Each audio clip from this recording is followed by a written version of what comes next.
ఇవ్వడం లేదు ఆచార్య. బృహదరణ్యకోపనిషత్తు 2వ అధ్యాయము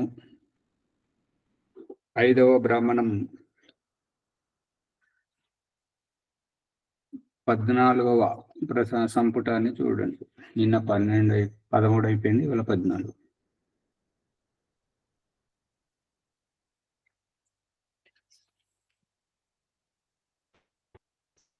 అయమాత్మా సర్వేషాం భూతానాం మధ్వస్యాత్మనః సర్వాణి భూతాని మధు యశ్చ అయం అస్మిన్ ఆత్మని తేజోమయో అమృతమయః పురుషో యశ్చ అయం ఆత్మా తేజోమయో అమృతమయః పురుషో అయమేవ స యో అయం ఆత్మేదం అమృతమిదం బ్రహ్మేదం సర్వం.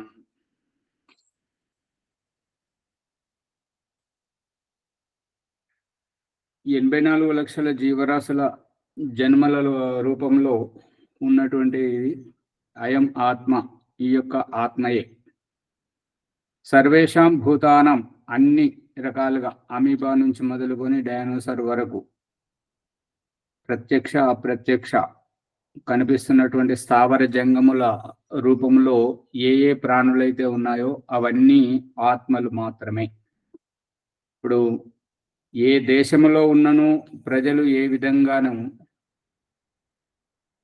ఏ ప్రాంతంలో ఉన్నను ప్రజలు ఏ విధంగానో, ఏ ఊర్లలో ఉన్నను ఊర్లల్లో అందరికీ ఎమ్మెల్యే, ఎంపీ, ప్రదేశాలందరికీ ఏ ప్రదేశానికి ఆ ప్రదేశం ముఖ్యమంత్రి, ప్రదేశాలన్నింటికి దేశమంతటికి ప్రధానమంత్రి, రారాజు ఏ రకంగానూ జీవరాశులన్నీ ఏ ఏ జన్మలలో ఉన్నను వాటన్నింటికి పరమేశ్వరుడు ఒక్కడే. పరమేశ్వరుడు అంతటా ఉన్నాడు. పరమాత్ముడు జన్మ ఎత్తడు, పరమాత్ముడు అవతారం ఎత్తడు, పరమాత్ముడు చావడు, పుట్టడు, అతడు ఎప్పటికీ విద్యమానమై ఉంటాడు. ఇదంతా ఈ చేతన జగత్తుగా కనిపిస్తున్నదంతా జీవాత్మమయం. ఈ యొక్క వ్యవస్థను ఏర్పాటు చేస్తున్నటువంటిది పరమాత్మమయం. అందు గురించి పరమాత్మ సర్వవ్యాపకుడు, జీవాత్ముడు ఏకదేశీయుడు. కాబట్టి ఏకదేశీయులకే రావడం పోవడం అనేటువంటిది ఉంటుంటది. ఇప్పుడు ప్రధానమంత్రి మన దేశానికి ప్రధానమంత్రి, వేరే దేశానికి కాడు. కాబట్టి రష్యా కానీ అమెరికా కానీ ఇంకా విదేశాలకు వెళ్ళి వస్తూ ఉంటాడు. అదే మన దేశంలో అంతా అతనికి తెలిసిపోతుంది రక్షణ వ్యవస్థతోటి. అదే రూపకంగా మన ఇంటిలోని విషయం నాన్నకు అన్ని రకాలుగా తెలుసు, ఎవరు ఏమిటో కూడా తెలుసు, ఎక్కడ ఏం జరుగుతుందో కూడా తెలుసు, ఎప్పుడు ఏమి చెయ్యాలో కూడా తెలుసు. అదే పక్కింటిలోకి అయితే, చుట్టాల ఇంటికి అయితే, బంధువుల ఇంటికి అయితే వెళ్ళి రావాల్సి వస్తుంటది, వెళ్ళి తెలుసుకొని రావాల్సి వస్తుంటది, లేదంటే కనుక్కోవాల్సి వస్తుంటది. ఈ యొక్క ఇంటి వ్యవహారము, దేశ వ్యవహారము ఇదంతా జీవాత్మలమయం. ఈ వ్యవస్థామయం. ఇంటి యజమాని నాన్న విషయము, ఊరికి సర్పంచ్, ప్రదేశానికి ముఖ్యమంత్రి, దేశానికి ప్రధానమంత్రి, ఈ యొక్క ఆధిపత్య భావం పరమాత్మ భావం.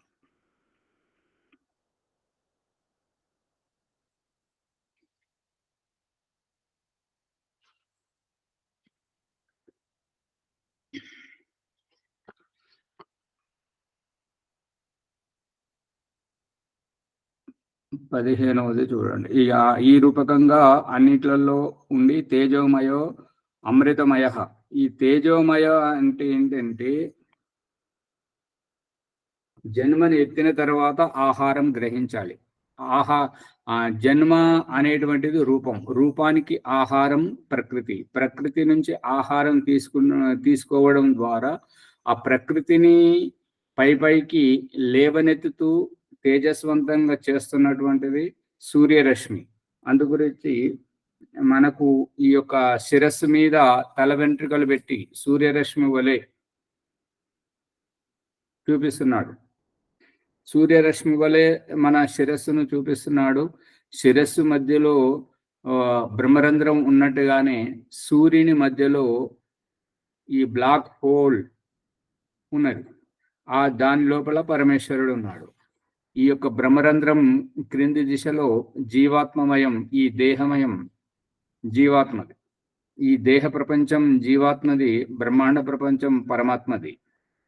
అందుగురించి ఈ యొక్క ఆహారం యొక్క రహస్యం ఏంటంటే పృథివీని తినిపించడం, పృథివీ యొక్క ఊర్జాను తినిపించడం. అదియే భూమిలో విత్తనం నాటినప్పుడు అది వరి, గోధుమ, అరటి, కొబ్బరి ఆహార పదార్థాల రూపంలో ఇలా ఎత్తుకొని చూపెట్టడం. మనం పిల్లలను చంకకెత్తుకొని ఏ రకంగానైతే నిలబడతామో అదే రూపకంగా వృక్ష వనస్పతి రూపంలో ఈ యొక్క పండ్లు, కాయలు, పువ్వులు ఈ రూపకంగా భగవంతుడు మనకు ఇదిగో ఆహారం, ఇదిగో ఆహారం అని ఆ యొక్క వృక్ష వనస్పతి ఒడిలో చూపిస్తున్నాడు. వరి గొలలను, గోధుమ గొలలను, అరటి గెలలను, మామిడి పండ్లను, అరటి పండ్లను, ఈ అన్ని ఆహార పదార్థాన్నంతా ఇదిగో ముద్ద, ఇదిగో ఆహారం, తీసుకోమని చెప్పేసి వాటిలో సువాసనను పుట్టించడం.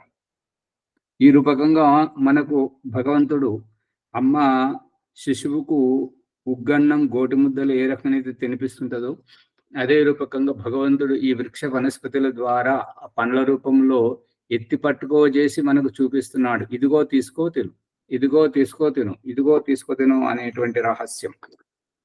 పృథివిని తినిపించడం ప్రకృతిమయంగా. ఇక ఎప్పుడెప్పుడైతే ఆహారాన్ని తినడము భోగ ప్రవృత్తి అని తెలుస్తుందో, తినడము దాని ద్వారా దుఃఖమే దుఃఖమని తెలుస్తుందో అప్పుడు ఆహారాన్ని తగ్గించడం. అందుకే ఆధ్యాత్మిక ప్రసంగానికి రాగానే ఉపవాసం ఒక్క పూట ఉపవాసం ఈ రకంగా అంటే నిరాహారంగా ఉండడం, ఆహార రహితంగా ఉండడానికి ప్రయత్నించడం. అంటే దేహాన్ని పట్టుకుంటే ఆహారమయం, ఆత్మను పట్టుకుంటే నిరాహారమయం. అందు గురించి ఈ యొక్క పూజ, జపము, ధ్యానము అనేటువంటిది ఆత్మమయం. నేను, నాది, నేను స్త్రీని, పురుషుణ్ణి, నా పదవి, నా అధికారం, నా దేశము, నేను అనేటువంటి భావం దేహమయం. దేహమయం ఉన్నప్పుడు చావు తప్పదు. ఇక ఆ దేహములోనే ఆత్మమయంగా ఉన్నప్పుడు అది మోక్షమయం. మోక్షమయంగా ఉండి నిష్కామ భావంతో కర్మలు చేస్తున్నప్పుడు కర్మఫలం అంటదు. దేహమయంగా ఉండి నేను చేస్తున్నాను, నా వల్లనే జరుగుతుంది, నేను లేకపోతే ఇక్కడ ఏమీ జరగదు, వీళ్ళు బ్రతకలేరు, నా వల్లనే బ్రతుకుతున్నారు అనేటువంటి అహంకారం మృత్యువుకు దారి.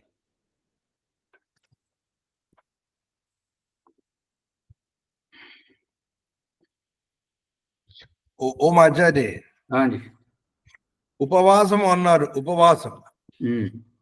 ఉపవాసం అంటే దగ్గరగా ఉండడం అని అర్థం కూడా వస్తుంది కదా. ఆహారం గ్రహించకపోవడం కూడా వస్తుంది కదా. ఈ రెండిట్లో ఏం తీసుకోవాలా? రెండు తీసుకోవాలి. రెండు ఎలా తీసుకోవాలి అంటే దేహంతో ఉన్నప్పుడు ఒక పూట అయితే తీసుకుంటున్నాం కదా ఆహారం.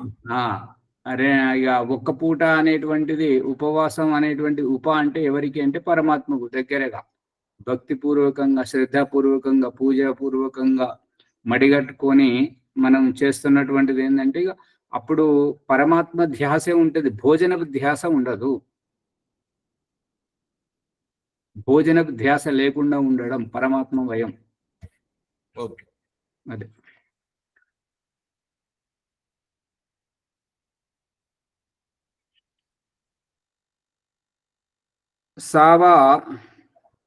సావా అయమాత్మ సర్వేషాం భూతానాం అధిపతిః సర్వేషాం భూతానాం రాజా తద్యథా రథనాభౌ చ రథనేమౌ చారాః సర్వే సమర్పితాః ఏవం ఏవాస్మిన్నాత్మని సర్వాణి భూతాని సర్వే దేవా సర్వే లోకా సర్వే ప్రాణా సర్వా ఏత ఆత్మానః సమర్పితాః.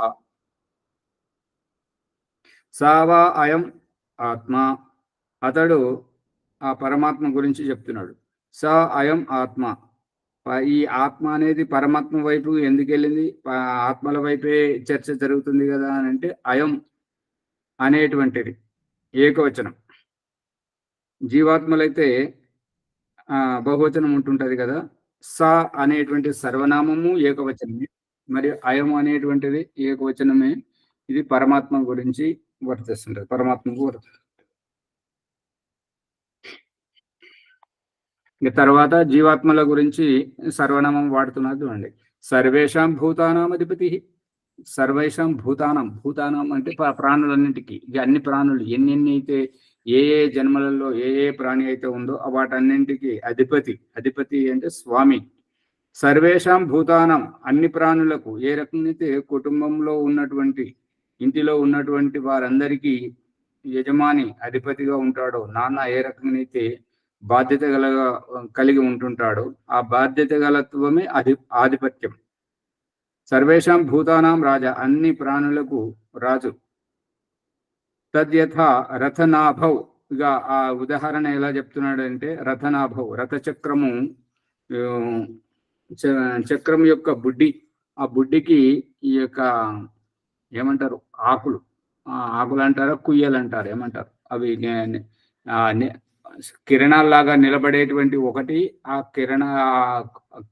వాటిని పట్టుకునేది వెడల్పుగా ఉంటుంటాయి కదా, వాటి మీద ఇనుపది పట్టి ఉంటుంటది. ఆ పట్టి కింద వెడల్పుగా ఉండేటువంటి వాటిని ఏమంటారు? ఇప్పుడు సైకిల్కి అయితేనేమో సెంట్రల్ ఎక్సర్ అంటారు, పుల్లలు అంటారు, రీమ్ అంటారు. ఆకులే అంటారు. అరలు, ఆకులు, కుయ్యలు, బుడ్డి, ఇరుసు అనేటిదేమో రథనాభి, దాని యొక్క మధ్యలో ఉండేటువంటిది. ఈ నిలబడేటువంటి వాటిని ఏమంటారు? ఆకులే అంటారు సరే. ఆ ఆకుల మీద ఉండేదాన్ని ఇట్లా వెడల్పుగా ఉంటది కదా, దాన్ని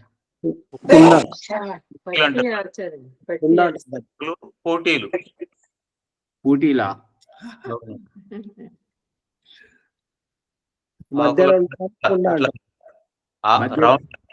పూటీలు అని అంటారు.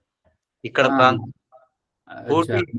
అంటారు, ఇక్కడ ప్రాంతంలో అయితే అది వాటి పైన ఉండేదాన్ని, పూటీల పైన ఉండేదాన్ని పట్టాలు అంటారు.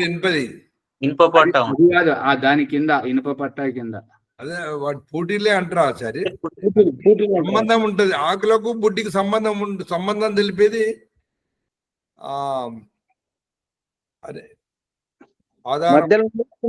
మధ్యలో ఉండే కుండ అంటారు, దానికి పైన ఉండే ఆకులు అంటారు, దాని పైన ఉండేది పూటీలు అంటారు, పూటీల పైన ఉండే పట్ట అంటారు. అంతే అంతే అంతే. రథచక్రం మొత్తం కదా రథచక్రం.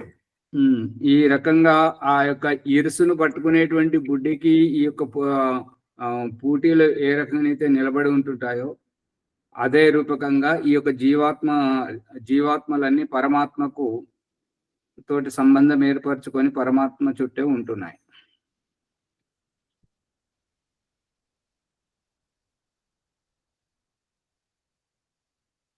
పరమాత్మ చుట్టే ఉంటున్నాయి అన్నప్పుడు నచ్చనప్పుడు మొహం మార్చుకోవడం కూడా ఉంటది.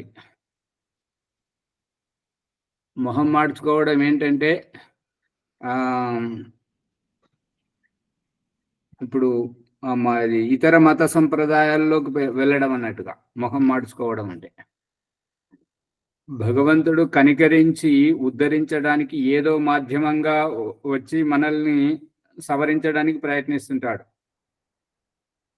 ఆ సవరించేటువంటి ఆ యొక్క బుజ్జగింపును గ్రహించకుండా మనం వేరే మత సంప్రదాయంలో ఉన్నాము కాబట్టి ఆ భావజాలం కాదు కదా, అతడు కాదు కదా, ఆ దేవుడు కాదు కదా, ఇప్పుడు ముస్లింలు అయితే ఆ హజరత్ ముహమ్మద్ అల్లానే చూస్తుంటారు, ఖురాన్నే చూస్తుంటారు.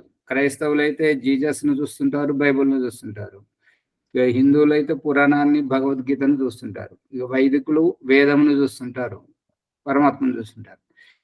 ఈ యొక్క ఇక్కడ ఏంటంటే, ఇప్పుడు సంధ్యోపాసన అక్కడ చేస్తున్నప్పుడు ఏం చెప్పుకుంటున్నామంటే,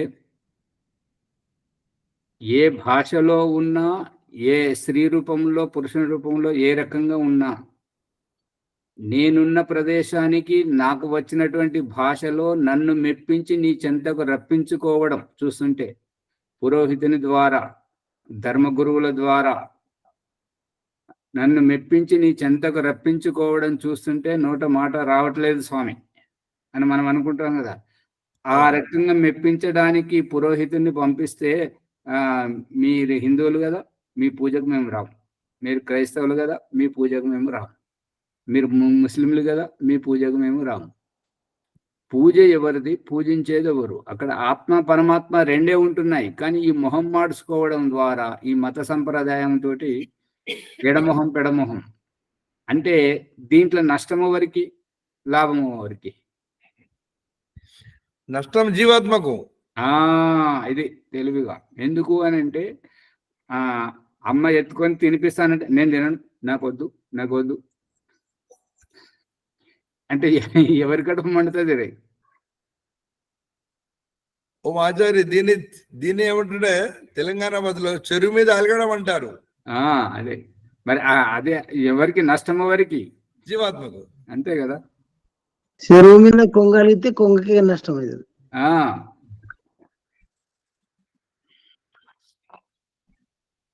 ఇంకా రహస్యం ఏంటంటే, గురునానక్ దేవ్ గారి కథ. గురునానక్ దేవ్ గారిని ప్రాయోజకుని చేయాలని చెప్పేసి వాళ్ళ నాన్నగారు దుకాణం పెట్టించండి. దుకాణం పెట్టించే, దుకాణం నడుపుకుంటే నీ జీవితం బాగుపడుతుంది అని అంటే, ఎవరు వస్తే ఏదడితే వారికి ఇచ్చేవారు. అందుకని మీరు పంజాబీ భాషలో ఎప్పుడైనా అమృత్సర్, జాలంధర్ అటువైపు వెళ్ళినట్లయితే, వాఘా బార్డర్ వైపు వెళ్తే, అక్కడ హోటళ్లలో ఉన్న 13 నంబర్ ఉండదు. వాళ్ళు 13 రూపాయలన్నా 13 లెక్క పెట్టాలన్నా వాళ్ళు సంకోచిస్తారనమాట. అది వారికి అక్కడి అభిప్రాయం ఎందుకు వచ్చింది అంటే, గురునానక్ దేవ్ గారు వాళ్ళ నాన్న దుకాణం పెట్టిస్తే తేరా సంఖ్య, తేరా హిందీలో ఏమంటారంటే, తేరా అంటే 2 అర్థాలు వస్తాయి. ఒకటేమో 13, ఇంకొకటి నీది అనే అర్థం వస్తుంది. నీది నువ్వు తీసుకుపో అంటే తీసుకుపోతాడు కానీ మళ్ళీ డబ్బులు ఇవ్వడు కదా. డబ్బులు ఇవ్వకపోయేసరికి దుకాణం ఎట్లా నడుస్తుంది? ఇక వాళ్ళ నాన్న తిట్టకుండా, నువ్వు ఎట్లా బతుకుతావు రా, నువ్వు ఎట్లా రా, నువ్వు దుకాణం చేస్తే అంతా ఇట్లా నాశనం చేసినావు అని చెప్పేసి అని ఎల్లగొడతాడు అన్నట్టుగా. దుకాణంలోకి వెళ్ళి ఎల్లగొట్టిగా తాను చేసుకుంటాడు. ఇక అదే రూపకంగా ఒక పిసినారి, అది ఎంత పిసినారి అంటే, మా ఇంటికి వస్తే ఏం తెస్తావు, మీ ఇంటికి వస్తే ఏమిస్తావు, అటువంటి రకం అన్నమాట. పడుకొని కలగన్నాడు. కలగంటే ఏంటంటే, ఒక మహారాజులాగా అతనికి ఒక 12 మంది కుమారులు, మంచి రాజ్యం ఉన్నది. అనుకోకుండా ఒక రాజు దండెత్తి వచ్చేసరికి రాజ్యం పోయింది, రోగాలు వచ్చి కొడుకులు చచ్చిపోయారు. ఇంతట్లోనే తెల్లవారింది, లేవండి అని చెప్పేసి భార్య లేపేసరికి ఆ రోజు ఏం కాలకర్మను ఏమో కానీ అతనికి ఉన్నది ఒక కొడుకు చనిపోయాడు. చనిపోతే భార్య పడి ఏడుస్తున్నది. ఇతనేమో ఏడవకుండా కూర్చున్నాడు. ఏమైంది అండి, మీ కొడుకు అంటే అంత ప్రాణం కదా, మరి ఇప్పుడు చనిపోయినప్పుడు ఏడవట్లేదంటే, నేను ఎవరెవరి కోసం ఏడవాలి? ఆ పోయిన రాజ్యం కోసం ఏడవాలా, ఆ 12 మంది కొడుకుల కోసం ఏడవాలా, వీడి కోసం ఏడవాలా? అందరు పోయి ఇంకా కలలోపలే ఉన్నాడు ఇంకా. ఆ రూపకంగా ఇప్పుడు నువ్వు నేనున్నది కూడా కలనే. ఎందుకంటే పడుకున్నావు అంటే నేను మర్చిపోతా, నన్ను నువ్వు మర్చిపోతావు. మళ్ళీ మేలుకున్న తర్వాత నువ్వు నాకు గుర్తొస్తావు, నేను నీకు గుర్తొస్తా. ఈ ప్రపంచం అంతా ఒక కళలాగా ఉన్నది. ఆధ్యాత్మిక బోధ అతనికి కలిగింది అన్నట్టుగా. అందుకని తేరా అనే దాంట్లో వాళ్ళు పంజాబీలు గురునానక్ దేవ్ గారితో అది పట్టుకుంటారు అన్నారు. ఇప్పుడు వాళ్ళందరూ 13వ సంఖ్యకి ముఖ్యమైన ప్రాధాన్యత ఇస్తారా? ఇక అంటే 13వ సంఖ్యను చెప్పడానికి ఇష్టపడారన్నట్టుగా 13 రూపాయలని. ఇప్పుడు అక్కడ హోటళ్లలో, లాడ్జింగ్లలో ఎట్లుంటదంటే 12 తర్వాత 12 + 1 అని రాస్తారు, 13 రాయరు. 12 + 1 అని రాసి మళ్ళీ తర్వాత దానికి 14 వేస్తారు. అట్లా తేరా అంటే వాడు వచ్చి తీసుకుపోతాడు అని. ఇక హోటల్ ఉంటుంది తేరా ఈ రూమ్ నీదే అన్నట్టుగా ఆ అర్థం వస్తుంది అన్నట్టుగా. ఆ తేరా శబ్దం అనేటువంటిది వినియోగించకుండా వాళ్ళు అట్లా వ్యవహరిస్తున్నారు. అది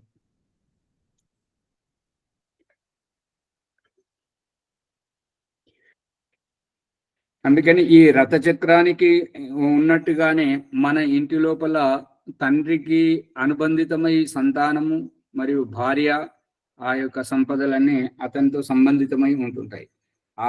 ఆ రకంగానే బ్రహ్మాండం లోపల ఈ జీవాత్మలన్నీ ఏవి ఎక్కడ ఏ జన్మలో ఏ శరీరంతో ఉన్నను పరమాత్మతోటి సంబంధితమయ్యే ఉంటుంటాయి.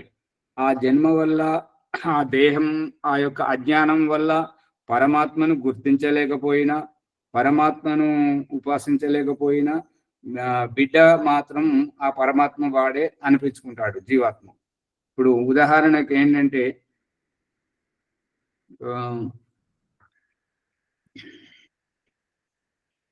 అది ఫేస్బుక్ లో వచ్చింది, మీకు కూడా తెలిసి ఉండొచ్చు.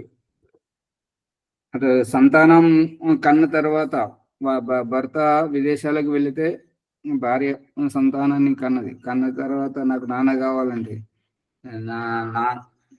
నాన్న ఎక్కడున్నాడు, నాన్న విదేశాల్లో ఉన్నాడు అంటే, లేదు నాకు నాన్న వస్తేనే నేను భోజనం చేస్తాను, నాన్న లేకపోతే నేను చేయను అని ఆ రకంగా అంటుంటారు అన్నమాట. ఆ రకంగా సంతానం కానీ ఆవిడ అక్కడి నుండి వెళ్ళిపోయి మళ్ళీ ఇంకో దగ్గరికి వెళ్ళి అక్కడ ఒక సంతానం అంటుంటారు అన్నమాట. అంటే సంతానాన్ని ఎలాగంటున్నాం అంటే, సంతానాన్ని కనడానికి నాన్నకు సంబంధం ఏంటి అంటే, అది ఒక ఆమె అనడం అంత సరళంగా అన్నది కానీ ఆ పదానికి ఆ వాక్యానికి చరిత్ర హీనత దోషం వస్తుంటది అన్నట్టుగా. అది మరి ఇప్పుడు ఎల్లమ్మ తల్లిది అదే కదా, కర్ణుని తల్లి కుంతిది అదే కదా. ఆ రకంగా అవి ఎన్ని ఉన్నాయి. ఇప్పుడు జీసస్ క్రైస్ట్ది అతను పశువుల గోశాలలో పుట్టడం అంత సరే, అది విషయాంతరంలో పోతుంది. కాబట్టి ఇక్కడ తల్లితోటి సంబంధితమైనటువంటి సంతానం, తల్లి కడుపును పుట్టించడం, భూమి మీదనే 84 లక్షల జీవరాశులు ఉండడం, భూమిని ఆశ్రయించే ఉండడం, భూమి మీదనే ఆహార పదార్థాలు అన్నింటికి వినియోగించడం ద్వారా పక్షులన్నీ చెట్ల మీద ఉన్నా, కొన్ని పక్షులు భూమి లోపల ఉన్నా ఆహారం తినడానికి మాత్రం భూమిపైకి వచ్చే ఉంటాయి. ఆహారం ఒక పద్యం ఉంది, ఒక పద్యం పాడవచ్చా? ఒక పద్యం ఉంది దీనికి సంబంధించింది, రికార్డ్ అవుతుంది యూట్యూబ్ లో. అందరు మాది కెమెరా ఓపెన్ చేసి పాడండి, పాడితే ఎట్లా. ఆలంచు మెడకు గట్టి దానికి అపత్య శ్రేణిని కల్పించి, తద్బాల వ్రతులు పుత్రులను కల్పించి, శిలను శీల అమర్చినట్లు అతికితివో గదా శ్రీకాళహస్తీశ్వర అని.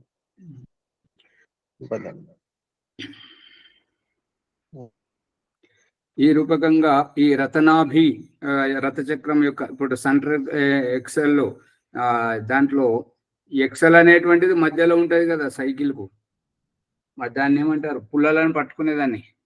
బయట దాన్ని ఏమో రీమ్ అంటారు, లోపల దాన్ని ఏమంటారు. అయ్యో, సైకిల్ దొక్కలేదా, సైకిల్ చూడలేదా, సైకిల్తో వ్యవహారం లేదా, అందరికి అందరే ఉన్నారు. గురువు అట్లే ఉన్నాడు, శిష్యులు అట్లే ఉన్నారు. అదే అంటారు, ఎక్సలే అంటారు. మళ్ళీ అదే భాష మాట్లాడుతున్నారు. పుల్లలను పట్టుకునేదాన్ని అడుగుతున్నారు. దాంట్లో పుల్లలను పట్టుకునేది గొట్టంలాగా ఉంటది, గొట్టంలో ఉండేటువంటి రాడును ఎక్సెల్ అంటారు కదా. అవును, మరి ఇక్కడ ప్రశ్న ఏంటంటే, ఆ ఎక్సెల్ అనేటువంటిది దేన్ని పుల్లలు పట్టుకుని ఆ గొట్టముని అంటారా, లేదంటే ఆ గొట్టం లోపల ఉండే ఆ రాడుని అంటారా? అది రాడుని ఎక్సెల్ అంటారు. రాడుని అంటారు. పుల్లలను పట్టుకునేదాన్ని ఏమంటారు, బయట పట్టుకునేదాన్ని ఏమో టైర్ కింద ఉండేదాన్ని రీమ్ అంటారు. ఇక్కడ ఎక్సెల్ పైన ఉండేదాన్ని ఏమంటారు? అందరూ మొహాలు చూస్తున్నారు దేవుడా. తెలియదు సార్ అదేమంటారు. అంతా కలిపి ఎక్సలేనేమో. ఇంకా చూసారా, అయ్యో ఇది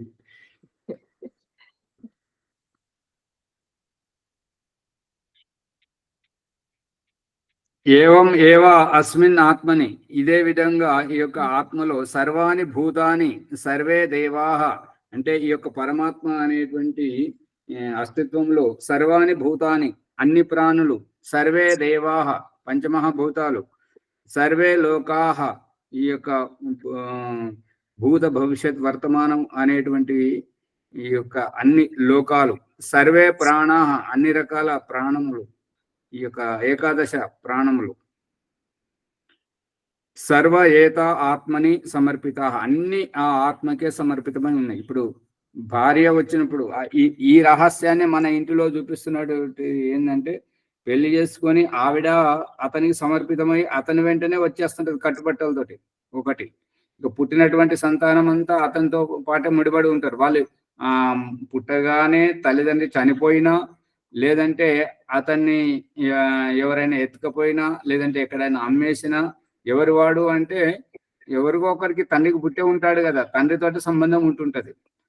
ఆ రూపకంగా ఈ యొక్క సంతానం ఎంతమంది సంతానమైనా మరియు ఆ భార్య అయినా అతనితో పాటే ముడిపడి ఉంటుంటది. కాబట్టి ముఖ్య నాయకుడు అతడు, యజమాని. మన ఇంటిలో ఏ రకంగా బ్రహ్మాండంలో అదే రకంగా సంస్థలలో కూడా సంస్థను స్థాపించినటువంటి, ఇప్పుడు స్కూల్కు ప్రధానాధ్యాపకుడు, ఊరికి సర్పంచ్, దేశానికి ప్రదేశానికి ముఖ్యమంత్రి, దేశానికి ప్రధానమంత్రి, రాష్ట్రపతి, ఆ రకంగా ముఖ్య నాయకుడు. అది చూపించడం అభిప్రాయం. 16వ చూడండి. ఇదం వై తన్ మధు దధ్యం గతర్వను అశ్విభ్యాం ఉవాచ తదేతత్ ఋషి పశ్యన్ అవోచత్. ఇదం వై తన్ మధు. ఇక ఈ రకంగా వారి మధ్యలో ఉండేటువంటిది ఏంటంటే మధు. మధు అంటే ఈ యొక్క ప్రియమైనటువంటి, మధురమైనటువంటి ఈ యొక్క అనుబంధం. దానిని మన లౌకిక భాషలో ప్రేమ అనడం జరుగుతుంటది అన్నట్టు. దధ్యంగతర్వణ,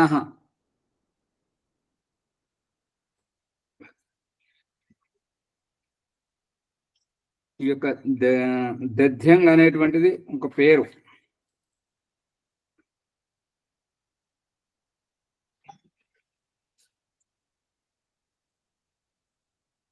ఏమని చెప్తున్నాడంటే, ఏదైతే నేను నీకు ఉపదేశించానో దాంట్లో భగవంతుడు భక్తులలో ఉండేటువంటి వారి యొక్క పేరు మధు విద్య ప్రసిద్ధం. మధు విద్య, మధు అంటే ఈ ప్రేమ అనేటువంటి అనుబంధం.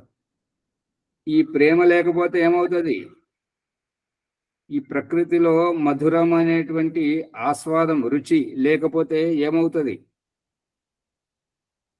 ద్వేషభావం పెరుగుతుంది. ద్వేషభావం పెరుగుతుంది అట. చూసారా అమ్మగారు ఎంత మంచిగా చెప్తున్నారు. కొద్దిగా తొందర పడకపోతే నెమ్మదిగా ఆలోచిస్తే లోతుగా వస్తుంది కదా. ఇంకెవరైనా చెప్పండి, ఎవరికి రాదా? ఓ మాధవ్, మళ్ళీ చెప్పండి ప్రశ్న. ఇప్పుడు ఏంటంటే కుటుంబంలో ప్రేమ లేకపోతే భార్య భర్తల పట్ల కానీ, సంతానానికి తల్లిదండ్రుల పట్ల కానీ, తల్లిదండ్రుల సంతానం పట్ల కానీ, మరియు ప్రకృతిలో ఈ మధురం అనేటువంటి రుచి ఆస్వాదం. వరలక్ష్మమ్మ గారు మైక్ బంద్ లేకుండా కొట్లాట్లే అవుతాయి, వస్తాయి కదా ఆచార్య. ఆనందం అనేది ఉంటది ఆచార్య. ఏమంటారు? ఆనందానికి దూరంగా ఉంటారు. ఆనందం అనేది తెలియదు. ఇంకా ఆనందం తెలియదు. తర్వాత ముచ్చిన మొదలు యుద్ధాలు కొట్లాట్లే అవుతాయి. ఇక వెంటనే మైక్ బంద్ చేయండి ముని గారు. వేరే వాళ్ళు చెప్తేటప్పుడు కుయ్యమని డిస్టర్బెన్స్ వస్తుంది. వరలక్ష్మి గారు చెప్పండి. అనారోగ్యం కలుగుతుందండి. దగ్గర అవుతాము, పరమాత్మని ప్రేమించి దగ్గర అవుతాము. ఆనందం అనేది ద్వేషం అయితే పెరిగితే ఆనందంగా ఉండలేము. బాలరాజు గారు, ఏది తిన్నా చేదు కనబడుతుంది స్వామి. శ్యామలయ్య గారు, రాజమణమ్మ గారు, ఎట్లా దొరికారా? ప్రకృతిలో విరుద్ధాలు ఏర్పడి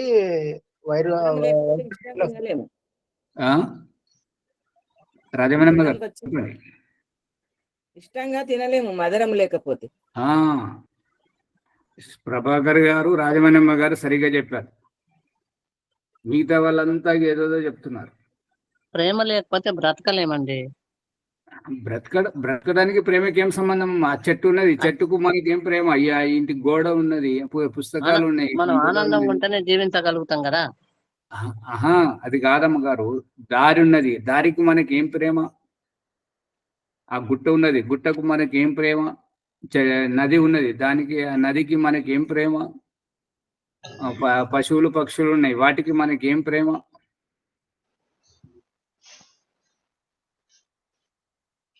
ఇప్పుడు ఆలోచనలో పడ్డారు ఒక్కొక్కరు. ఈ ఇష్టంగా స్వీకరించలేము. కరెక్టేనండి. ఆ ఇష్టంగా స్వీకరించలేము.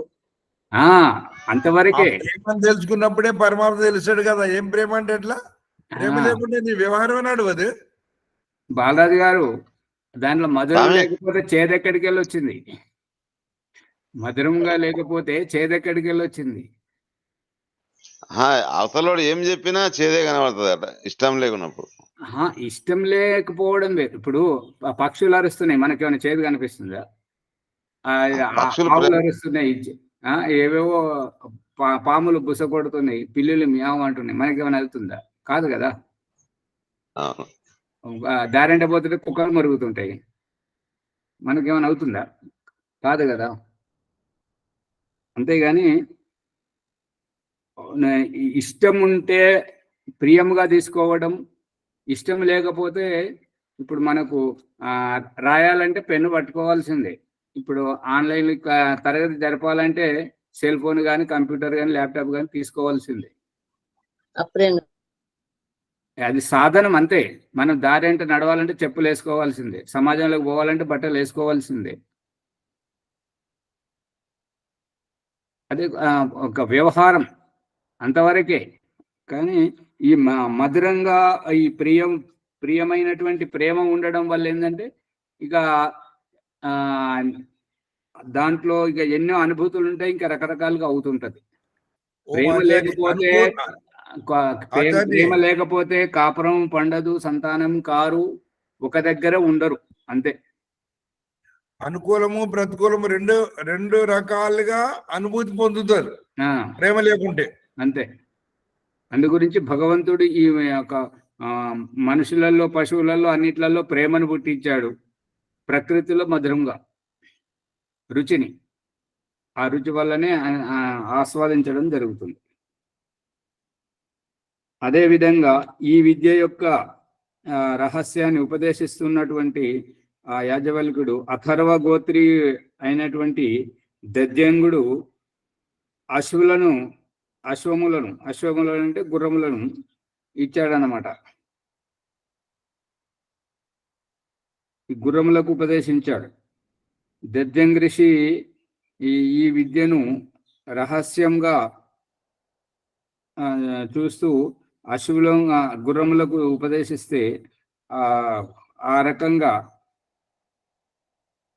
గుర్రములకు ఉపదేశించడం అంటే గుర్రముల నుంచి నేర్చుకోవడం, గుర్రములకు ఉపదేశించడం అని అంటే గుర్రములకు వాటికి భాష రాదు కదా, ఎట్లా చెప్పాడు, అవి ఎట్లా అర్థం చేసుకున్నది? అశ్వకుమారులని ఇచ్చాడు ఆచార్యజీ. అశ్వకుమారులని ఇచ్చాడు ఇక్కడ. కుమారులు అంటే చికిత్సకులు, వైద్యులు అన్నట్టుగా.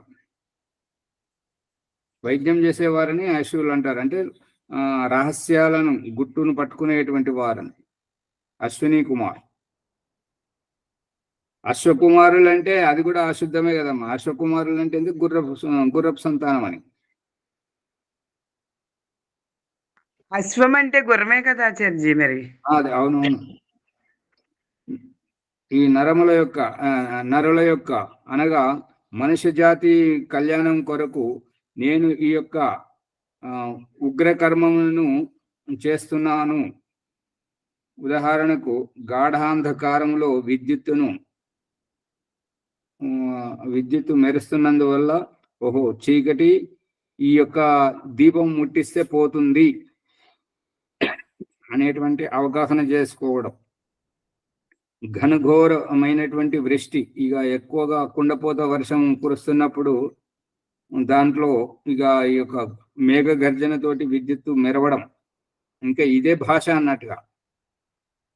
మెరుస్తుంది అని అంటే ప్రాణ గడగడమనుకుంటూ మెరుస్తుంది అని అంటే ప్రాణాపాయకరమైనటువంటి పిడుగులు పడేటువంటి ఆ యొక్క పరిస్థితి నుంచి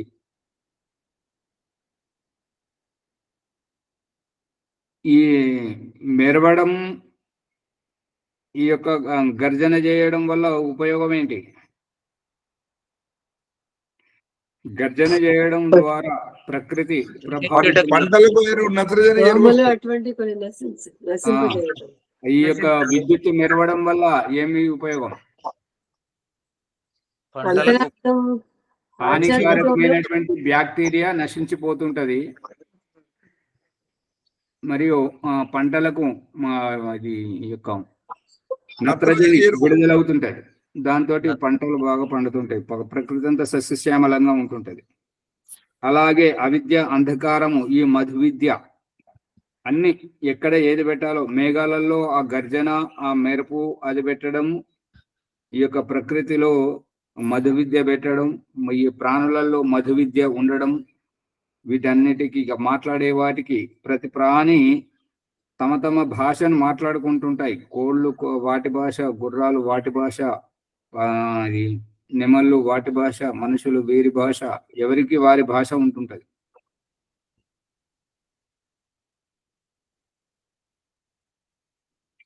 ఈ యొక్క ఉగ్ర ఉపదేశం తర్వాత మానవ జాతిలో అంతరాత్మలో శాంతి, అంటే ఒకరి అభిప్రాయం విన్న తర్వాత శాంతి, సాంత్వన, ఊరట,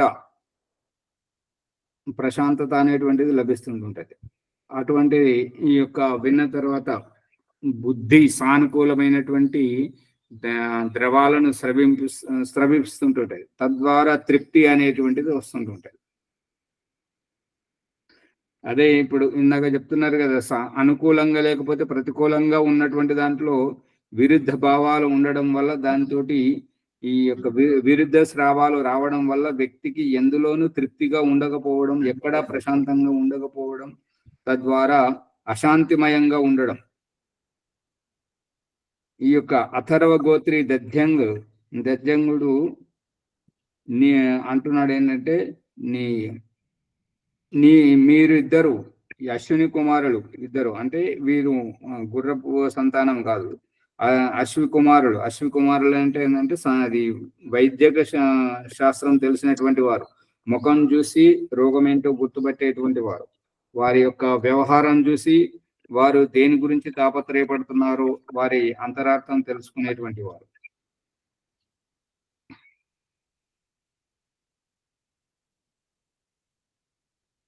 ఇది ఇక్కడ ఏమని చెప్తున్నానంటే, అశ్వి కుమారంకు అశ్వికే సిరిసే యా ఉపదేశ దియా, అంటే ఈ యొక్క వైద్యక రహస్యాలను, శారీరక వాతపిత్త కఫాలను తెలుసుకునేటువంటి వారు, వాతపిత్త కఫాలతో శరీరంలో ఎటువంటి వికారాలైతే ఉత్పన్నమవుతుంటాయో వాటిని, ఆ వికారాలను ఎలా దూరం చేసుకోవాలో అదంతా రహస్యం తెలిసినటువంటి వారికి, వారు గుర్రపు ముఖముతో, అశ్వికే శిరసే అంటే గుర్రము ముఖంతో ఈ యొక్క ఉపదేశం చేశాడు. హయగ్రీవుడు అని అంటుంటారు కదా, దాని యొక్క అభిప్రాయం. ఉదాహరణకు అశ్వము వలనే శీఘ్రకారి, పరిగెత్తడం కానీ యాత్ర చేయడం కానీ, అశ్వి అవడం అంటే శీఘ్రకారి, ఎవరైతే తొందరగా చేసుకుంటూ పోతుంటారో. కొంతమంది ఏమో నానబెడుతుంటారు, చేసిందే చేస్తుంటారు, ఇక నెమ్మదిగా చేస్తుంటారు. కొంతమంది ఏమో సత్వరంగా చేసేసి దాని నుంచి నివృత్తి పొందుతుంటారు. ఆ రకంగా జరుగుతుంది. ఇప్పుడు ఇక 17వ దాన్ని చూడండి. ఈ యొక్క 16వ దాని యొక్క సారాంశం ఏంటంటే, ఈ యొక్క మధు విద్య, ప్రేమ విద్య. ఇప్పుడు ఇద్దరు విడిపోవడానికి ఈర్ష, అసూయలు పుట్టించడం, ఇక ఇద్దరిని వేరు చేయడానికి కుట్రలు, కుతంత్రాలు చేయడం, మరియు ఇద్దరు కలవడానికి ప్రేమను ఏర్పడజేయడం, మళ్ళీ ప్రకృతిలో ప్రతి పదార్థములో రుచి, రసాస్వాదనం, ఆ రుచిని పుట్టించడం ద్వారా ప్రతిదాన్ని మనం వినియోగించుకోవడం. ఆ యొక్క రుచియే లేకపోయినట్టయితే దానిని ఎవరు వినియోగించుకోరు. ఊసర భూమి అంటే ఏంటి? భూమి ఊసర భూమి, సౌడు భూమి అంటుంటారు కదా. బంజర్ భూమి, బంజరు ఏం వేరు, పంటలు పండవు. పంటలు పండకపోవడం, అదే పంటలు పండకపోగా. పంటలు ఎందుకు పండవు అని అంటే దాంట్లో సాగు లేదు. చేయడానికి మనం దిగితే అది ఇంకా లోతుకు తీసుకెళ్తుంటది. నిలబడనివ్వదు, మనవి నిలబడనివ్వకపోవడం వల్ల అది ఊసర భూమి అంటుంటారు. అందులో పడితే బయటకు రారు, కూరుకుపోతుంటారు మట్టిలో. దాన్ని భూమి పుండ అని కూడా అంటారు ఆచార్య. అందుకే చేపలు చేసుకుందంటే రేపు పొద్దున పంటకు పని చేయదు అంటారు ఆచార్య. అందుకని సౌడి భూమిలాగా తయారైపోద్ది. పుష్పమ్మ గారు ఏమైనా చెప్పాలా? ఊబి ఏమంటారు అసలు? ఊబి అని ఉబ్బడి కదిలింది అంటారు. ఉబ్బడి భూమి దాంట్లో ఊసర భూమి, ఊసర భూమి, సౌడు భూమి అంటారు. గట్టిగా ఉన్న భూమిని ఇది ఊసల భూమి అంటారు కదా ఆచార్య. గట్టిగా ఉన్నదాన్ని ఊసర భూమి అంటుంది. గట్టిదనము గుల్లదనం కూడా ఉంటది కదా ఆచార్య. మరి గుల్లదనం ఉండడం వేరు. ఒక్కో చోట ఆచార్య, ఒక్కో చోట ఊబి బావి లాగా ఉంటుంది. ఒక మనిషి పడితే అది పైకి రారు ఆచార్య. ఊబి ఏమంటారు ఆచార్య? అదే లోపలికి కూరుకుపోతుంటారు దాన్ని. ఉబ్బడి కదిలింది అంటారు. ఉబ్బడి భూమి అంటారు ఆచార్య. ఉబ్బడి భూమి అంటారు. భూమిలో కూడా రకాలు ఉన్నాయి కదా ఆచార్య. ఒక దుక్కుని నల్ల భూమి, ఒక దుక్కునేమో ఎర్ర భూమి. అది వేరే ప్రసంగం. తదేతత్ ఋషి పశ్యన్ అవోచద్ అథర్వణ అశ్విన దదీచే అశ్వ శిరః ప్రత్యైరయతం. ఈ ఐరావతం, ఈ యొక్క హయగ్రీవుడు ఐరావతంలో ఉండి ఈ దధీచికి ఈ యొక్క దధీచి అనేటువంటి అతను అశ్వ్యం శిరః ప్రత్యైరతం, ఈ యొక్క హయగ్రీవుడుగా ఉండి గుర్రపు తలకాయతోటి ఈ యొక్క ఉపదేశం చేసిందంట. అది ఎందుకు తెలియదు. సా వాం మధు ప్రవోచత్, అతడు ఈ యొక్క మధువును, ఈ ప్రేమ అనుబంధాన్ని, ఆప్యాయతను కలపడం ద్వారా ఇవన్నీ సద్వినియోగం అవుతున్నాయి. రితాయంతు ఆష్ట్రం యద్ స్రావపి కక్షం వామి ఇది. ఈ రకంగా ఒకరి నుండి ఒకరికి వస్తున్నది ఆ రుచి, ఆ ఆస్వాదం. ఈ యొక్క భూమి నుండి వస్తున్నటువంటిది ఎనర్జీ, ఈ ఊర్జ శక్తి బలమంతా భూమి నుండి వస్తుంది. ఆ భూమి నుంచి తీసేటువంటిది సూర్యకిరణాలు. సూర్యకిరణాలు లేకపోతే పంట పండదు. అందుగురించే ఈ యొక్క ఈ ప్రేమ, ఆప్యాయత అనేటువంటిది. కనబడే దేహం పృథివీతత్వము, దాంట్లో ఊరేటువంటి ఈ యొక్క ప్రేమతత్వం గాని, ఆవేశం గాని, ఉక్రోషం గాని, కోపం గాని, ఇవన్నీ సూర్యరశ్మితోటి సమావిష్టమై ఉంటున్నాయి. అందు గురించి భూమి నుంచి ఆ మొలకగా లేపి మరియు ఆ ఆకులను పచ్చగా చేయాలన్నా, మరియు దాంట్లో ఆహారాన్ని, తేజస్సును నింపాలన్నా సూర్యరశ్మి, పృథ్వీతత్వం మూలం. కనపడేటువంటి రూపం పృథ్వీతత్వం, ఎదిగే తత్వం, వికసితమయ్యే తత్వం సూర్యతత్వం.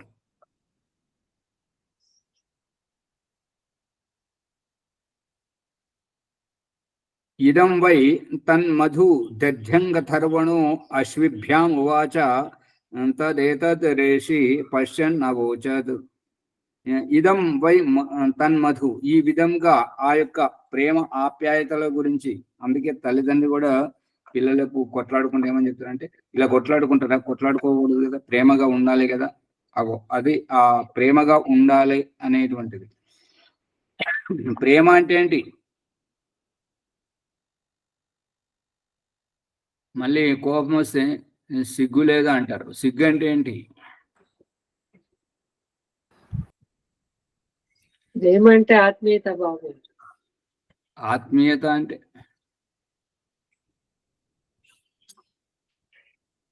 ఒకరినొకరు ఓ మాజాదే మీరు అడిగిన ప్రశ్న ఎట్లా బెల్లం అంటే తీయగా ఉంటుంది, తీయగా అంటే మీరు అడిగిన ప్రశ్న ఒకటి, సిగ్గు అంటే అనుభవంతో తెలుసుకో. అది ఇక్కడ ఈ సిగ్గు అనేటువంటిది కానివ్వండి, ప్రేమ అనేటువంటిది కానివ్వండి, ప్రేమనేమో ఇద్దరిని ఒదిగించేటువంటిది, ఇక సిగ్గు అనేటువంటిది ఒక్కరిని వారిలో వారిని ఒదిగించేటువంటిది, సంకుచిత భావంగా ఒదిగి ఉండజేసేటువంటిది సిగ్గు. ఏం అట్లా చూస్తుంటారు ఏంటి?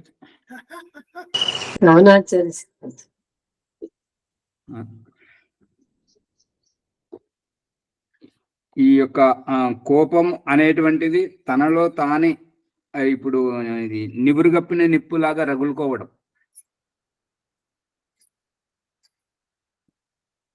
అది ఒక్కరిని సవరించేటువంటిది, ఎడబాటు చేసేటువంటిది, కలిపేటువంటిది ఈర్ష, ద్వేషము, కోపము, ఈ సిగ్గు అనేటువంటిది. ఈ ప్రేమ అనేటువంటిది ఇద్దరిని కలిపేటువంటిది, కలుపుగోలుగా ఉంచేటువంటిది. అదే ఈ ప్రకృతితోటి ముడిపెట్టే దాంట్లో ఈ రుచి, ఆస్వాదం, ఈ యొక్క మధురమైనటువంటిది, బియ్యంలో తీపి, గోధుమల్లో తీపి ఉంటుందా ఉండదా? ఆర్గానిక్ తిని మళ్ళీ ఒకేసారి ఎరువుల ఆహారం తినేసరికి చప్పగా అనిపిస్తుంటది. ఈ యొక్క ప్రకృతి పరంగా పండినటువంటి ఆహారం తిననట్టున్నారు, అందుకే తెలియట్లేదు. చెట్టు మీద ఇప్పుడైతే తొందరగా గుర్తుపట్టడానికి చెట్టు మీద పండు చూడండి, వాళ్ళు కెమికల్స్ తోటి పండించినటువంటి పండు చూడండి, తేడా ఉంటుందా ఉండదా? చెట్టు మీద పండు చాలా మధురంగా ఉంటుంది. అది ఓ ఆచారి, చెట్టు మీద పండు చాలా మధురంగా, చాలా తీయగా ఉంటది. కానీ పౌడరేజ్ మగ్గిన పండు కొంచెం తీపి ఉంటుంది, కానీ పుల్ల పుల్లగా అదొక రకంగా ఉంటుంది. చాలా కారణం ఏంటి? కటువు.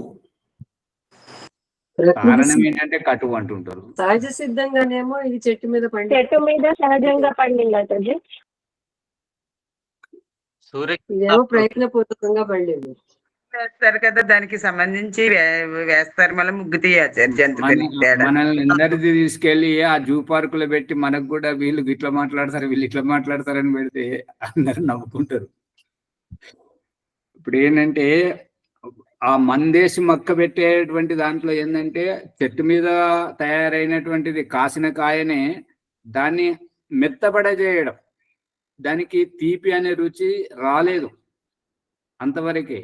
ఈ చెట్టు మీద ఉన్నదానికి పూర్తిగా చెట్టు మీదనే ఆ రుచిని, ఆస్వాదం అంతా తీసుకొని అక్కడే చెట్టు మీదనే పండింది.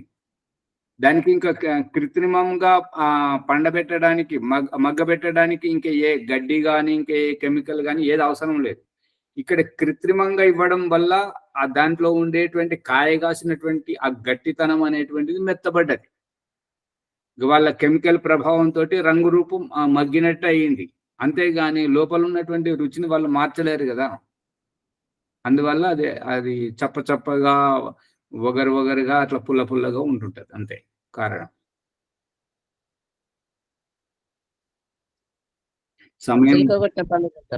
సమయం పరిగెడుతుంది, విషయం ముందుకు పోతలేదు.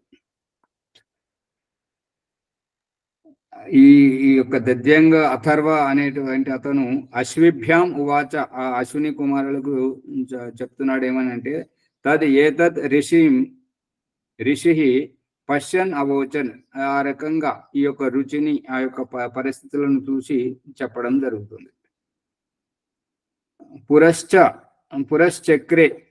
పురశ్చక్రే అంటే మునుముందు ఆ యొక్క చక్రం అంటే నడవడం, సక్రియ వ్యవహారం. ఇది పూర్తి చేద్దామంటే కొద్దిగా పెద్దగా ఉన్నది, సమయం అయిపోతుంది. దాని గురించి ఇక్కడ ముగిస్తున్నాం.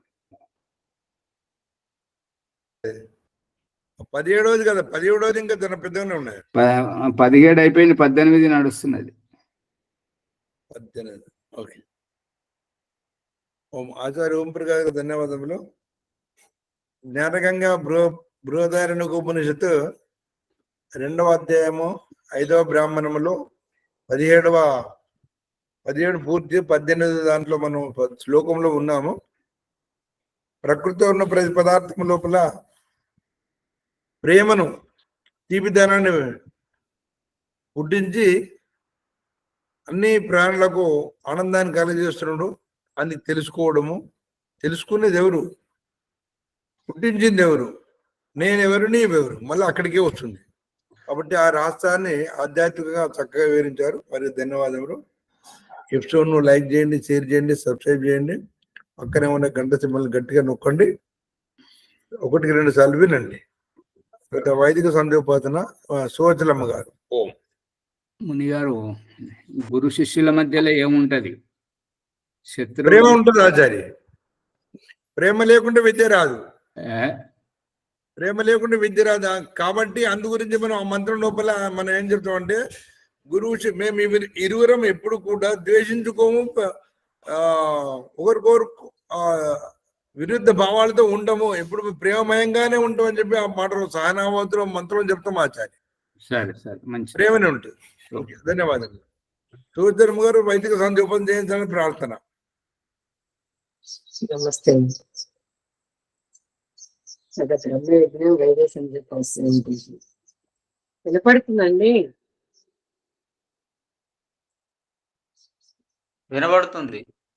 వినబడుతుందిలే. సంధ్యాయోగ బ్రహ్మ సాక్షాత్కారం.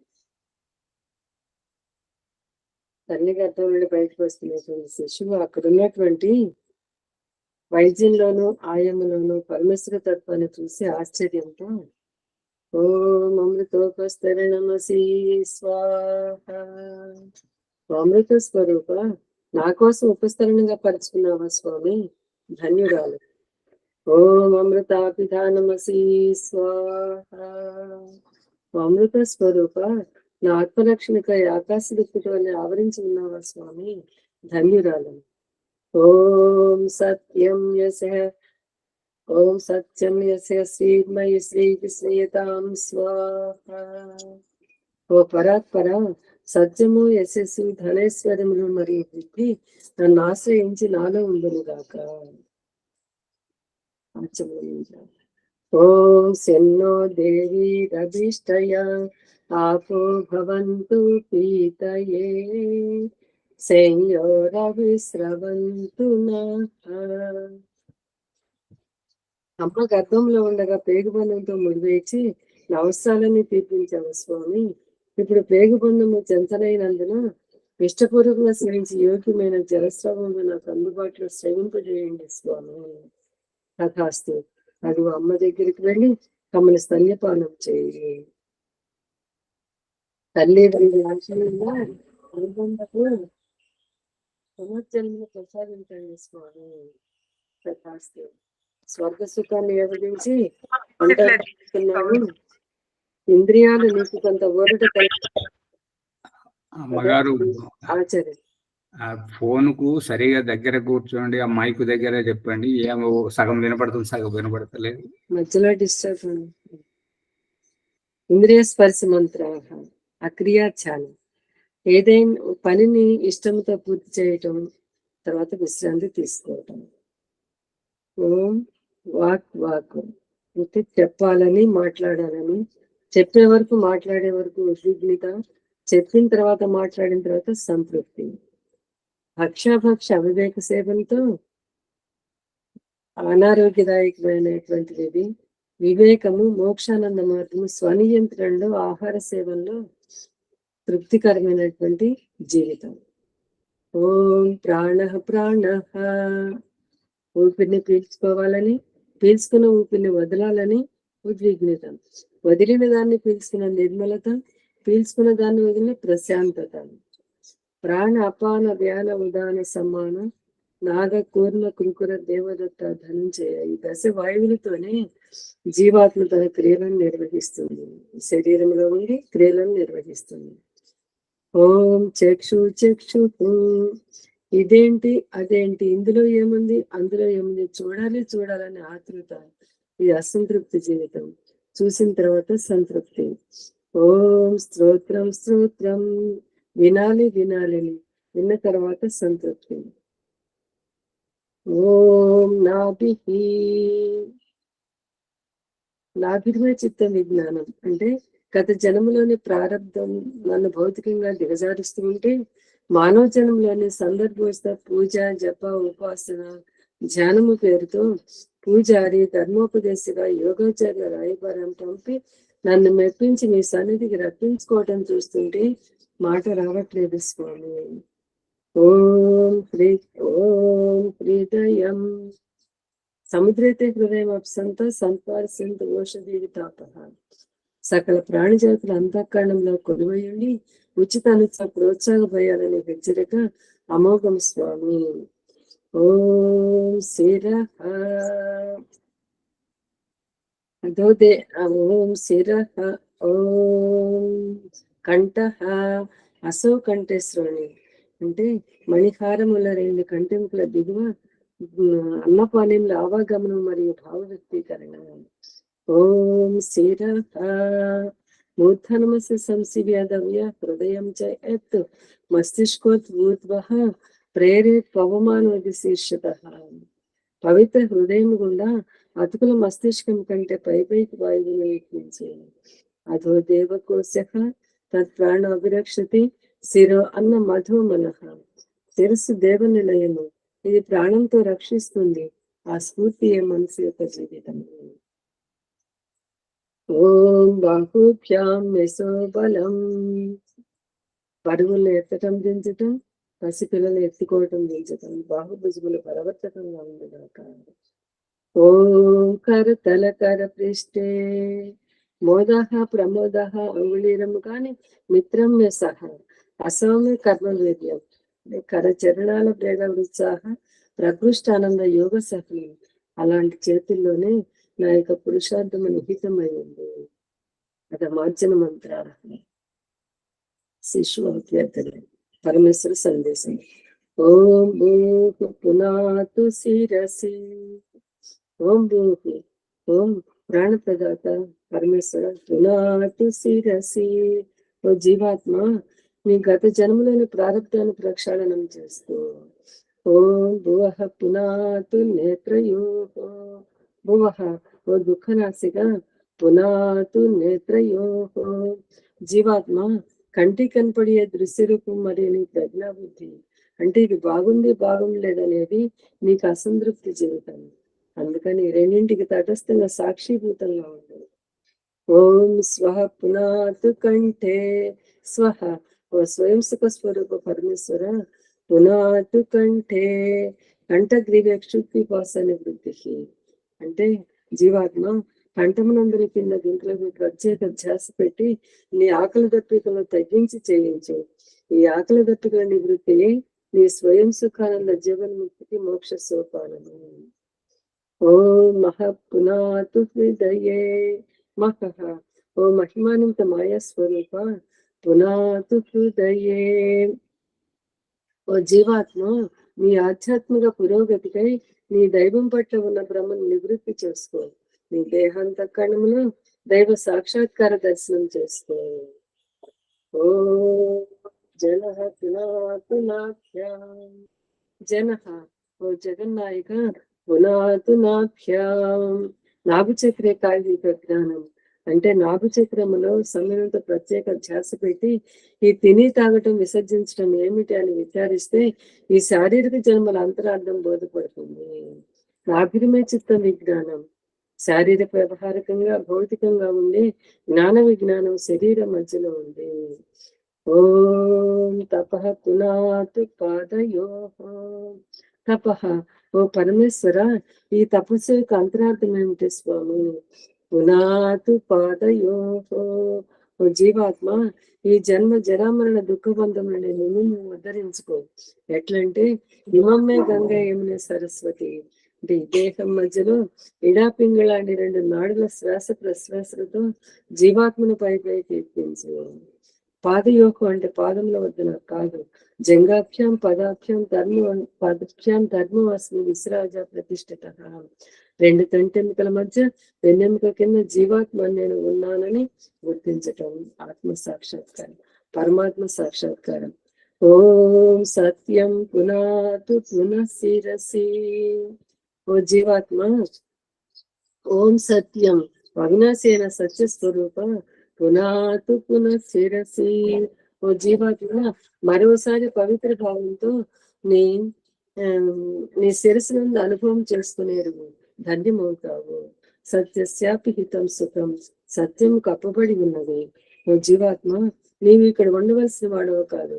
ఇక్కడ నుండి వెళ్ళిన గురువులు ఎక్కడికి వెళ్ళి తరించిపోయారో ఆ పుణ్యలోకాలకు నీవు కూడా వెళ్ళి అధిగమించు అని ఒక పసిబిడ్డను తన 2 చేతులతో పైకేసి చూపించటం. ప్రకాశం కనిపిస్తుంది, నీవు కనిపించట్లేదు, ఎక్కడున్నావు స్వామి? సూర్యుని ప్రకాశింపచేస్తుంది, ప్రకాశిస్తున్నది ప్రకాశమును నేనే. నా శక్తితే వర్ణనేతం కూడా తదే స్వయం తదంతఃకరణేన వేష్యతే. ఓం ఖం బ్రహ్మ ఖం సర్వవ్యాపక పరమేశ్వర పునాతు సర్వత్ర. ఈ దేహ పింజరం నుండి దేహాతీతి దేహి బయటికి వచ్చి ఆకాశంలో అంతటా వ్యాపించిన ఆ ఈశ్వరానుభూతిని పొందటం. 7వ ప్రయాత్ర. ఓం భూ ప్రాణప్రదాత, జీవం పోసుకోవటం. ఓం భూవ దుఃఖనాశిక, త్యాగభావము. ఓం స్వ స్వయం సుఖ స్వరూపావస్థ. ఓం మహ త్యాగభావము, పరమేశ్వర తత్వము. ఓం జన సాక్షిభూతంగా దేహాతీతి దేహము వీక్షించటం. ఓం తప జంగాభ్యాం పదాభ్యాం ధర్మవాసం విశ్రాజ ప్రతిష్ఠిత. 2 సెంటుకల మధ్య 2 కింద జీవాత్మ నేను ఉన్నానని నిప్పుగా గుర్తించి అపానవాయు ఎటు పీల్చును పీయూష గ్రంథులను జీవాత్మ తెలియచేయటం.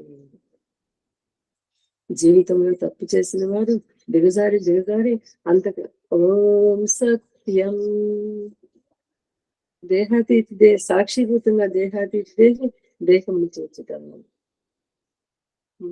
జీవితంలో తప్పు చేసేవాడు దిగజారి అంతకంటే దిగజారటానికి అవకాశం లేని అట్టడుగు స్థాయి నుండి పురోగమించి సఫలమైన వారు పరమేశ్వర మండలానికి వెళ్ళిపోతారు. అసఫలమైన వారు అగమర్షణ మంత్రములతో పరమేశ్వరుడు సర్వత్రా జీవులందరి కర్మను చూస్తున్నాడని మనసును ఆత్మను పాపకర్మను పోనీయక ఇకనైనా సఫలం కావాలనే దృఢ సంకల్పంతో ఓం ఋతం చ సత్యం చ పీతా తపసో జాయత తతో రాత్ర జాయత తతః సముద్రోర్నవః సముద్రాదర్ణవాటది సంవత్సరో అజాయత అహోరాత్రాణి విదదద్ విశ్వస్య నిషతో వసి సూర్యా చంద్రమసౌ దాత యథా పూర్వమకల్పయేత్ దివం చ పృథివీం చ అంతరిక్షమదో స్పః. ఓం శన్నో దేవీరభిష్టయ ఆపో భవంతు పీతయే సంయోరవిస్రవంతు నః. అన్ని వైపుల నుండి ఆ దేవదేవుడే మనం చూస్తున్నాడు అనేటువంటి ఆత్మ సంతృప్తితో ఓం మనసా పరిక్రమ మంత్రం. ఓం ప్రాచీదిగగ్నిరధిపతిరసితో రక్షితాదిత్యా ఇషవః తేభ్యో నమో అధిపతిభ్యో నమ రక్షత్రిభ్యో నమ ఇషిభ్యో నమ ఏభ్యో అస్తు యోస్మాన్ ద్వేష్టియం వయం విశ్వస్తంభో జంభే దద్మః. దక్షిణాదిగింద్రోధిపతి తిరస్తిరాజీ రక్షిత పితర ఇషవః తేభ్యో నమో అధిపతిభ్యో నమ రక్షత్రిభ్యో నమ ఇషిభ్యో నమ ఏభ్యో అస్తు యోస్మాన్ ద్వేష్టియం వయం విశ్వస్తంభో జంభే దద్మః. ప్రదేశీ దిక్కు వరుణాధిపతి పృదాకు రక్షితానమిషవః తేభ్యో నమో అధిపతిభ్యో నమ రక్షత్రిభ్యో నమ ఇషిభ్యో నమ ఏభ్యో అస్తు యోస్మాన్ ద్వేష్టియం వయం विश्वस्तम्भो जम्भेदत्मः उदीची दिक्कु सोमोऽधिपतिः स्वजो रक्षिता सेनिऋषभः तेभ्यो नमो अधिपतिभ्यो नमो रक्षत्रिभ्यो नमः ऋषिभ्यो नमः येभ्यो अस्तु योऽस्मान् वेष्टियं वयं विश्वस्तम्भो जम्भेदत्मः ध्रुवादिक्को विष्णुरधिपतिः कल्माषग्रीवो रक्षिता वीरुदयिषवः तेभ्यो नमो अधिपतिभ्यो नमो रक्षत्रिभ्यो नमः ऋषिभ्यो नमः येभ्यो अस्तु योऽस्मान् वेष्टियं वयं विश्वस्तम्भो जम्भेदत्मः ऊर्ध्वादिक्कु बृहस्पतिरधिपतिः श्रित्रो रक्षिता वर्षमिषवः तेभ्यो नमो अधिपतिभ्यो नमो रक्षत्रिभ्यो नमः ऋषिभ्यो नमः येभ्यो अस्तु योऽस्मान् वेष्टियं वयं विश्वस्तम्भो जम्भेदत्मः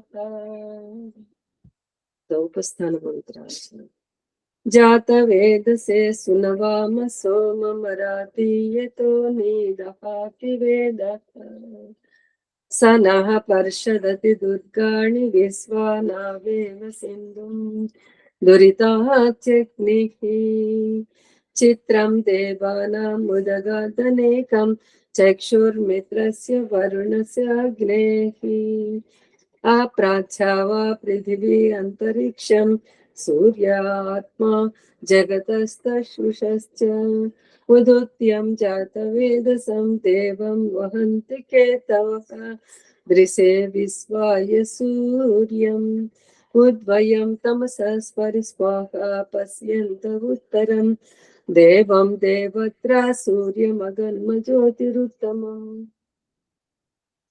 సఫలమైన వారు పరమేశ్వర మండలానికి వెళ్ళిపోతారు. అసఫలమైన వారు ప్రాయశ్చిత మంత్రంతో ఓం తచ్చక్షుర్దేవహితం పురస్తాత్ శుక్రముచ్చరత్ పశ్యేమ శరదాశతం జీవేమ శరదాశతం శృణుయామ శరదాశతం ప్రబ్రవామ శరదాశతం అదీనాహస్యామ శరదాశతం భూయస్య శరదాశతా